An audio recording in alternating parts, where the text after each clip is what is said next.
Welcome to another episode of My Weird Prompts, an AI-generated podcast featuring the random prompts of Daniel Rosehill as answered by a revolving cast of friendly AI characters.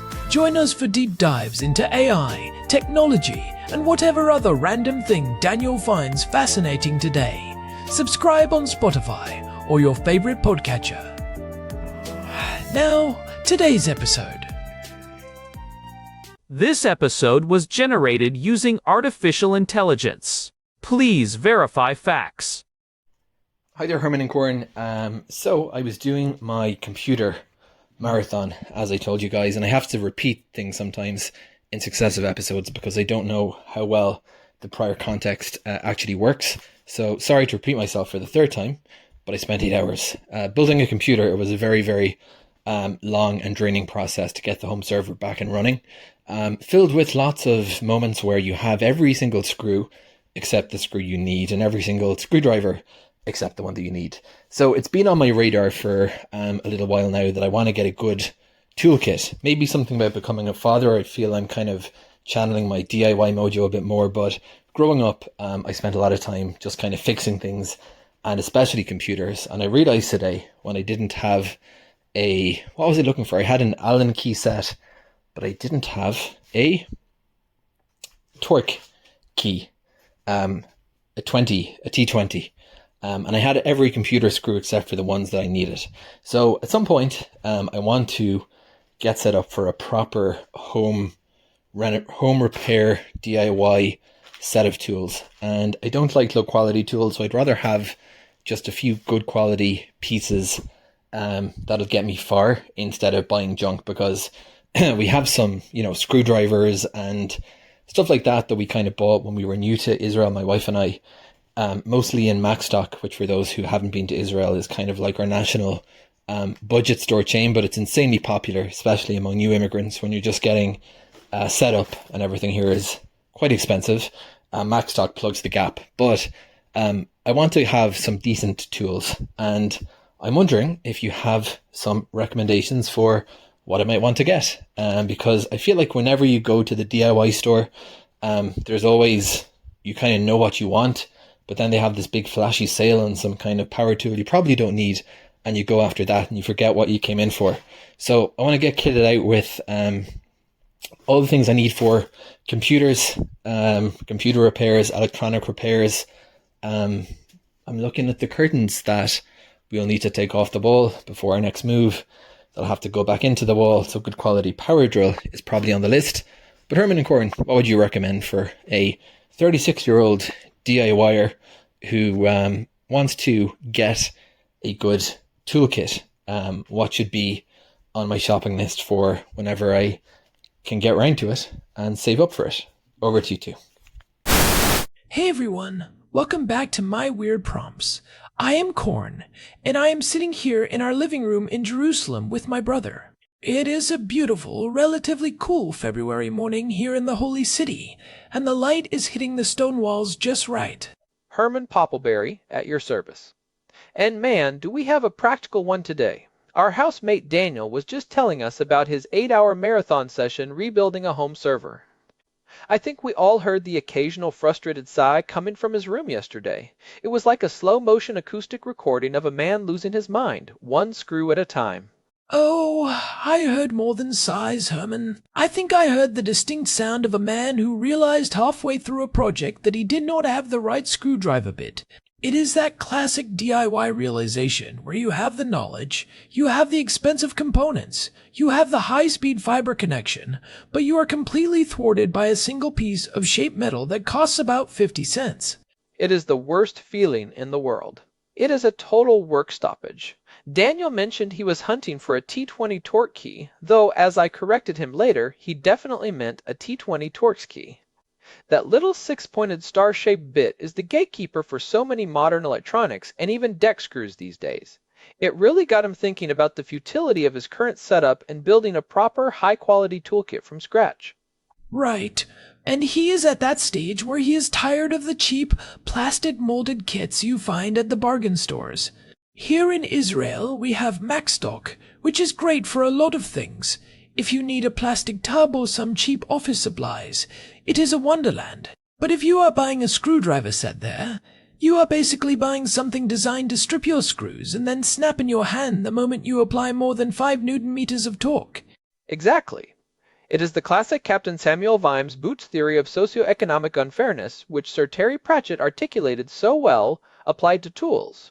If you buy a $10 set of screwdrivers every year because they keep breaking or rounding off, you spend more over a decade than the person who bought a $50 set once that lasts a lifetime. Plus, you do not ruin your hardware in the process. A cheap bit doesn't just break itself, it eats the head of the screw, and then you are looking at a much more expensive repair. So today, we are going to build the ultimate shopping list for a high-quality DIY toolkit. We are focusing on 2 main areas, precision electronics and computer repair, since that is Daniel's immediate pain point, and then general home maintenance, specifically power tools like drills. Herman, I know you have been deep in the tool forums and reading white papers on metallurgy lately, so I am excited to dig into this. I have indeed. There is actually some fascinating science behind why a high-quality tool feels different and performs better. It is not just branding or a fancy logo. It is about tolerances, the specific heat treatment of the steel, and ergonomics. When we talk about professional tools in 2026, we are talking about instruments of precision. Let us start with the electronic side, since that was the catalyst for Daniel. When you are working on a server or a laptop, the scale is so small that a tiny error in the tool becomes a massive problem. If a bit is off by even 1/10 of a millimeter, it won't see properly. What is the gold standard here? For electronics, you really cannot talk about repair without mentioning iFixit. They have done more for the right to repair movement than almost anyone, but their actual hardware is legitimately excellent. Their ProTech Toolkit is basically the industry standard for hobbyists and professionals alike. It is the kit you see on the desks of almost every hardware YouTuber and repair technician. I have seen those. They come in that nice blue fabric roll, right? What makes them better than a random precision set I could pick up at a local hardware store in Talpiot? It is 2 things, bit selection and bit quality. Most cheap sets use soft steel that rounds off the moment you encounter a stubborn screw. iFixit uses S2 tool steel. S2 is a shock-resistant tool steel that is hardened to about 58 to 62 on the Rockwell C scale. It is much harder and more durable than the chrome vanadium you find in bargain bins, but more importantly, it is the variety. Daniel was looking for that T20. The ProTech kit has every torque size from T1 up to T20, plus the security versions with the little hole in the middle. Ah, the security torques. Those are the ones designed specifically to keep people like us out of our own devices. It is like the manufacturer saying, we know you want to fix this, but we are going to make it slightly annoying. Precisely. And they also include pentalobe B bits for Apple products, game bit for old Nintendo consoles, and even specialized bits for those weird triangular screws you sometimes see in small appliances. But beyond the bits, it is the opening tools. If you are opening a modern laptop or a tablet, you need spudgers and suction cups that won't mar the plastic or crack the screen. I remember when we used to use butter knives and guitar picks to pry things open. And we ended up with scratched casings and broken plastic clips every single time. A high-quality kit gives you nylon and carbon fiber tools that are designed to fail before the device's plastic fails. It is a sacrificial design. I would also tell Daniel to look at Wera. They are a German company, and their craft form micro screwdrivers are, in my opinion, the best ergonomic tools on the planet. Wera is the one with the weirdly shaped handles, right? They look almost organic, like something grown in a lab rather than manufactured. Yes, they call it the craft form handle. It is designed to fit the shape of the human hand in a way that maximizes torque while minimizing fatigue. For precision work, they have a spinning cap on the top. You rest your palm on the cap and turn the barrel with your fingers. It allows for incredibly precise control. If Daniel wants to invest in tools that last forever, a set of Wera precision drivers is a legacy purchase. You will be passing those down to your kids. That is an interesting point about the buy it for life philosophy. But what about the risk of static? When Daniel is rebuilding a server, he is handling sensitive CMOS components and high-density memory.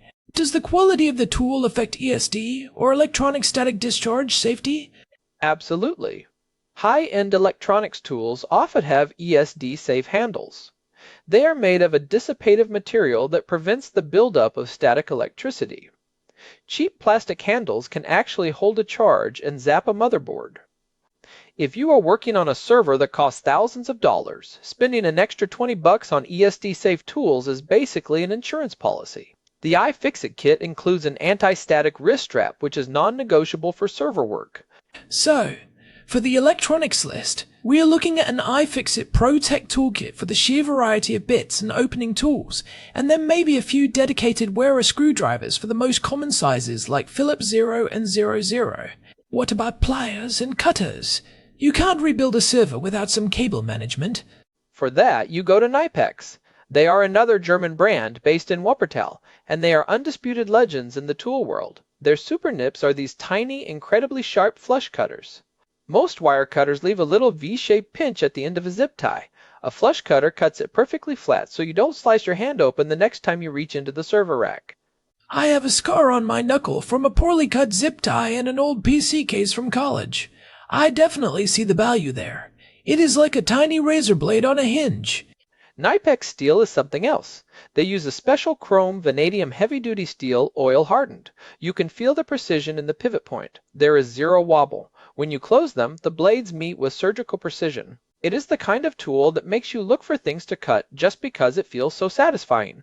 Okay, so we have the electronic side covered. Let us pivot to the more heavy-duty side of Daniel's request. He mentioned home maintenance, and specifically a power drill. This is an area where people often get overwhelmed by the sheer number of brands and battery platforms. If you are starting from scratch and want quality in 2026, where do you go? This is where you have to pick a team. Since most modern power tools are cordless, you are really buying into a battery ecosystem. The big three are Milwaukee, DeWalt, and Makita. You really can't go wrong with any of them, but they have different strengths. I have noticed that Milwaukee seems to be the darling of the internet lately. Every DIY video seems to feature those bright red tools. Why is that? They have been incredibly aggressive with their M18 and M12 lines. Their fuel series uses brushless motors, which is something Daniel should definitely look for. In 2026, there is no reason to buy a brushed motor tool unless you are on an extremely tight budget. Let us pause there for the listeners who aren't gearheads. Most people hear brushless and think it is just a marketing buzzword. What is actually happening inside the tool? It is a massive technological leap. In a traditional brushed motor, you have physical carbon brushes that press against a rotating commutator to deliver electricity. This creates friction, heat, and sparks.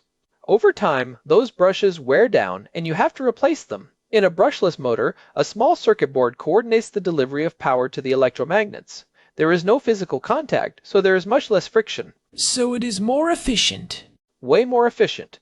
You get more power, longer battery life, and the tool lasts much longer because there is no friction wearing it down. It also allows the tool to be smaller. If Daniel is looking for a drill, I would suggest he actually look at a subcompact line. Milwaukee's M12 fuel line or Makita's subcompact black line. Why subcompact? Don't you want the most power possible? I feel like there is a more is better instinct when men buy power tools. Not necessarily for home DIY.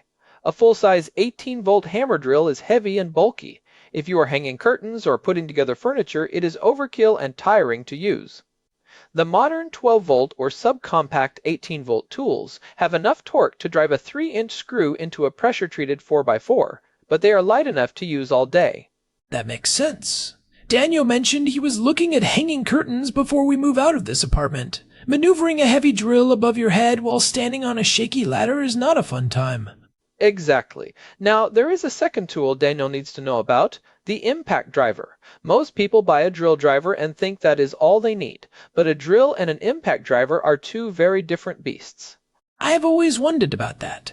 To the casual observer, they look almost identical, though the impact driver is usually shorter. What is the functional difference? A drill driver provides constant rotational torque. It is great for boring holes because it is smooth. An impact driver, however, has a hammer and anvil mechanism inside. When it encounters resistance, it starts impacting. It is like hitting the back of a wrench with a hammer thousands of times per minute. So it is better for driving long screws into wood. Much better. It prevents the bit from camming out or slipping out of the screw head because the force is applied in short, high-torque bursts. It is also much easier on your wrist because the tool does the work of the torque, not your arm.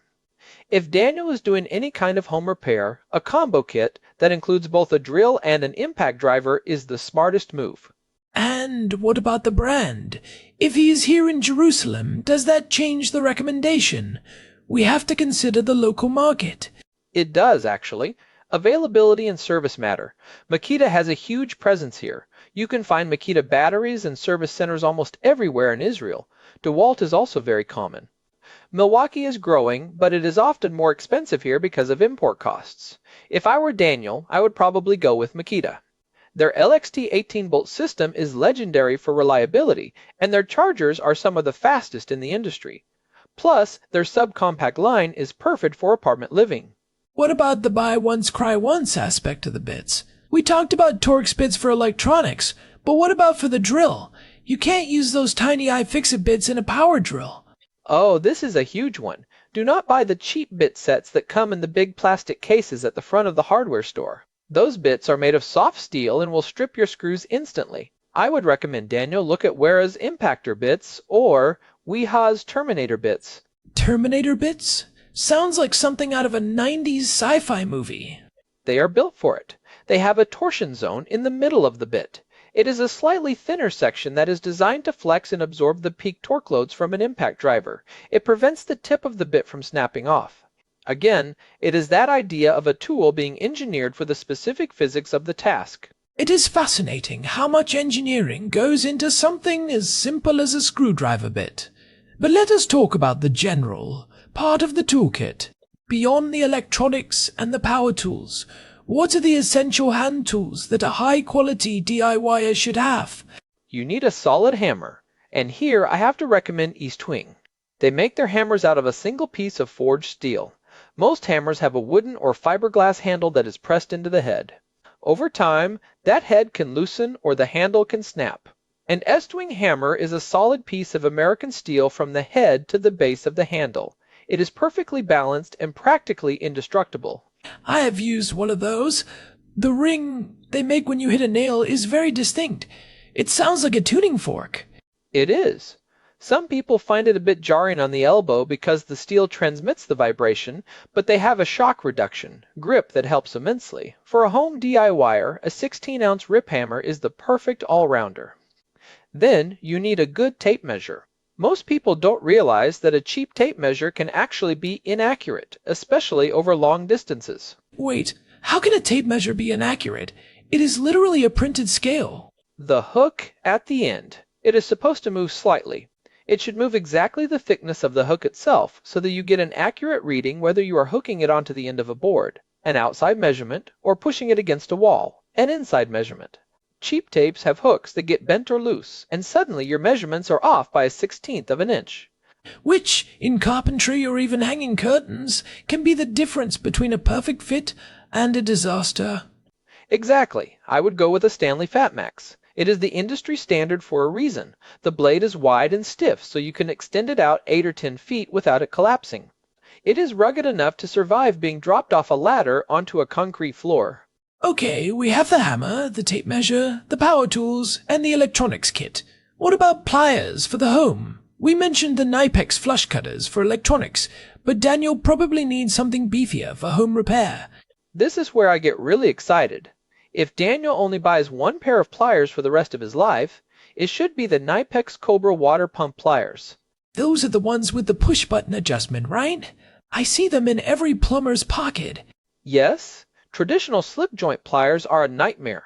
They slip, they pinch your fingers, and they never seem to be at the right size.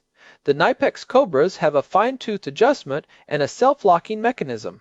Once you set them on a pipe or a bolt, you can actually stand on the handle and they won't slip. They are legendary in the plumbing and mechanical trades. I love that. It is the kind of tool that gives you a weird sense of confidence. Like, I can handle any pipe in this house now. Precisely. And for general gripping where you don't want to mar the surface, a pair of Knipex pliers wrench. These are a hybrid between a pair of pliers and a crescent wrench. They have flat jaws that stay parallel at any opening size. They are perfect for chrome fixtures like faucets because the smooth jaws won't scratch the finish, unlike a serrated pipe wrench. That is a great tip, especially for someone living in a rental in Jerusalem where the plumbing is, let us say, character-rich. We have seen some things in this house, Herman. Character-rich is a polite way to put it. I think our kitchen sink was installed by someone who only had a spoon and a dream. We really have. Now, let us talk about the second-order effects of having good tools. I have noticed that when I have the right tool, I am much more likely to actually fix something rather than putting it off. Do you think there is a psychological component to this? Absolutely. It is the friction of the task. If you know that fixing the server is going to involve hunting for a bit that doesn't fit, stripping a screw, and getting frustrated, you will procrastinate. If you know you have a beautiful, organized kit where every tool is a joy to use, the task becomes an opportunity to use your gear. It turns a chore into a craft. It is like cooking with a sharp knife versus a dull one. The task is the same, but the experience is completely different. One is a struggle, the other is a flow state. Exactly. And for someone like Daniel, who is clearly getting more into the maker mindset, the tools are an investment in his own skill development. You can develop good technique if your tools are fighting you. You can't learn the feel of a properly tightened screw if your screwdriver handle is slipping in your hand. So, let us recap the ultimate Daniel shopping list for 2026. For electronics, iFixit ProTech Toolkit, a few Wera Craft Form micro screwdrivers, and Knipex Super Nips. For power tools, a Makita or Milwaukee subcompact drill and impact driver combo kit with high-quality bits from Wera or Wera. And for general home maintenance, an S-Twing hammer, a Stanley Fatmax tape measure, Knipex Cobra pliers, and a Knipex pliers wrench. That is a world-class starter kit. It is not cheap. You are probably looking at $500 to $700 for all of that, but it is buy it once quality. If he takes care of those tools, he will never need to buy them again. They will work as well in 2056 as they do today. What about organization? Daniel mentioned he spent 8 hours on that server. Part of that was probably looking for the tools he did have. Organization is the final piece of the puzzle. If you have high-quality tools, you don't want to throw them in a junk drawer. I am a big fan of the tool roll for hand tools. It keeps everything visible and protected. For the power tools, the hard cases they come in are okay, but many people are moving toward modular systems like the Milwaukee Packout or Makita MacPack. I have seen those. They are like Legos for adults. They all click together into a tower. They are. It is great because you can have one box for your drill kit, one for your electronics kit, and you just grab what you need. It turns your tool collection into a system. And for someone living in an apartment, being able to stack everything neatly in a corner is a huge plus. You know, it occurs to me that we are talking about these as DIY tools, but these are really professional-grade items. Is there such a thing as too much quality for a home user? I don't think so. Not when it comes to the contact point between the tool and the fastener. You might not need a professional-grade table saw that costs $5,000, but you always benefit from a high-quality screwdriver. A strip screw is just as much of a headache for a hobbyist as it is for a pro. In some ways, it is worse for the hobbyist because they might not have the specialized extraction tools to fix the mistake. That is a very good point. The professional has the experience and the backup tools to recover from a cheap tool's failure. The DIYer is just stuck with a broken server and a ruined evening. Exactly. And let us not forget the safety aspect. Cheap tools are more likely to fail under load. A wrench that slips or a hammerhead that flies off can cause real injury. High-quality tools are built with safety margins that cheap ones just don't have. Well, this has been an incredibly enlightening deep dive, Herman. I think Daniel is going to have a very expensive but very satisfying shopping trip in his future. I suspect he will. But he will thank us in 10 years when he is still using that same S-Twing hammer to hang pictures in his next house. Before we wrap up, I want to pivot slightly. We have been doing this show for over 500 episodes now, and it is the support from our listeners that keeps us digging into these weird prompts. If you have been enjoying my weird prompts, we would really appreciate it if you could leave us a review on your podcast app or on Spotify. It genuinely helps new people find the show and lets us know what we are doing right.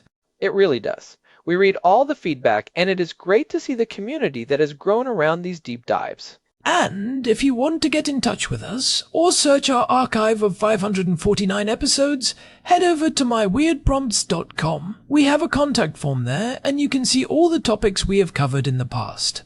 If you think we have covered something similar before, you can search the archive and find those old episodes. There is a lot in there. We have talked about everything from urban planning in Jerusalem to the physics of espresso. This tool deep dive fits right in. Absolutely. Well, I think that is a wrap for today. Daniel, good luck with the toolkit.